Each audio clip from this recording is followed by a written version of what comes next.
Beth Ann Nichols of Golf Week, and of course spends some time with us on our live from coverage. Beth Ann, what a week for Yuka Saso. You know, what a back nine for Yuka Saso. Holy cow. You know, it all started there on that 12th hole, which was Nelly's nemesis hole, and she made birdie on that short par 3 that was killing everybody. And then after that, she rattles 4 birdies in the span of 5 holes, and we just saw that amazing tee shot that she hit on the drivable par 4 16th that set up about a 16-foot birdie putt. And that just felt like a real power move from Yuka to say, I'm stepping up and I'm taking this. You know, we've never seen a player have their first 2 LPGA titles as U.S. Women's Open. So this was historic finish from Yuka Saso, and the putter. I mean, we talk a lot about her golf swing, how beautiful it is, how powerful it is, but she made over 400 feet of putts over the course of the week. It was incredible display on the greens from Yuka. And you know, we've been talking a lot about who's going to step up and rival Nelly Korda, and Yuka's name hadn't been mentioned because of course she hasn't won since her last U.S. Women's Open title in 2021. So I think she definitely now is on the short list. Yeah, building a resume like Andy North or perhaps Brooks Koepka or maybe Annika Sorensen. Who knows where this career is going to go, Beth Ann? But I was struck by how different she sounded in terms of her comfort level coming to the live from set, the post-round interview. How different is she just as a person between now and when she won at Olympic Club for the first time?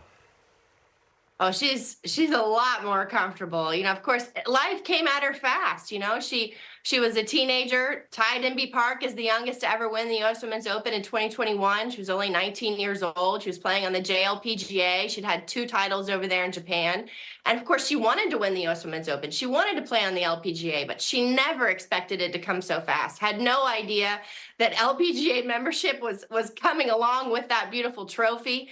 And it was too much, you know, and it's totally understandable. All of a sudden you're accepting LPGA membership and you're coming over to play on the other side of the world, and it's all new people, all new circumstances, and the competition just got a lot tougher. So, you know, to see her, you know, especially up there with Julia Pine, you know, she's developed a great relationship with a lot of the USGA media staff, and she was so comfortable up there for that winner's press conference, and so comfortable communicating with us in English. She was really hesitant to do that the first time around, you know, and pretty shy, and we didn't get that.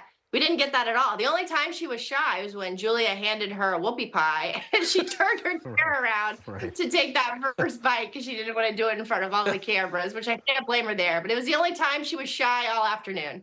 I'll tell you what, it was a fantastic week. A lot of people on Saturday night, I have to say, in Lancaster and surrounding communities and around the country and world probably thought it would be Minjee's opportunity to win a 2nd U.S. Women's Open and a 3rd major championship. I for sure thought it was Minjee's championship to lose. So what happened to Minjee and some of the other contenders who fell away? Well, you know, when Minjee stepped up and birdied the first hole and she developed there a 2-stroke, then a 3-stroke lead, and I thought, oh my goodness, this is going to be, you know, a walk away. I thought she was just going to walk away with the whole thing. And then all of a sudden, that didn't happen. She really struggled off the tee, didn't hit any fairways in the first 9 holes. The 10th hole was the first fairway that she hit, and that was really shocking. And you know, she just was out of sorts. And you know, but you know, one thing a lot of folks didn't see, that I didn't see until later on, because I was in the front of the press conference, I didn't notice that Minjee was in the back until I saw a photo of it later from Golf Channel's Amy Rogers, that she was standing in the back with Yuka's dad of that winner's press conference.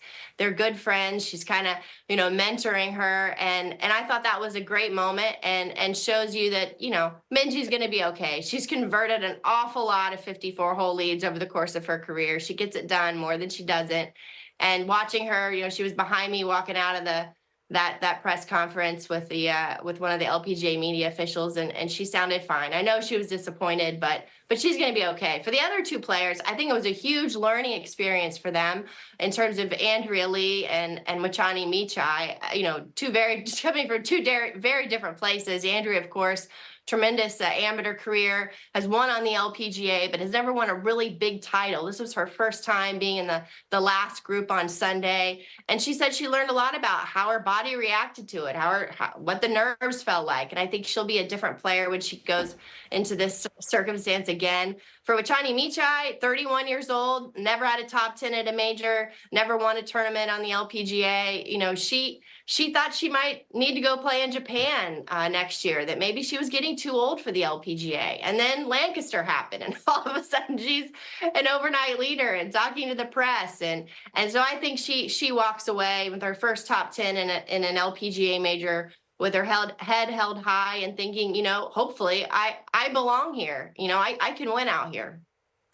Beth Ann, back in the day, I always used to feel that Tiger Woods chafed under the level of expectation because of his accomplishments. There was such a long way to fall. To a certain degree, I think the same situation has kind of befallen Nelly Korda. She has been the biggest story, justifiably, in the women's game. And then we get to Lancaster and a 10 on the 12th hole. Now, look, I could try and be funny and say I could do that, but what are your thoughts on that development and the week for Nelly? Well, I thought the social media post, you know, well, that was a 10 out of 10 from Korda on the weekend was absolutely spot on. You know, I thought it kind of just sent the message that, hey, I'm okay.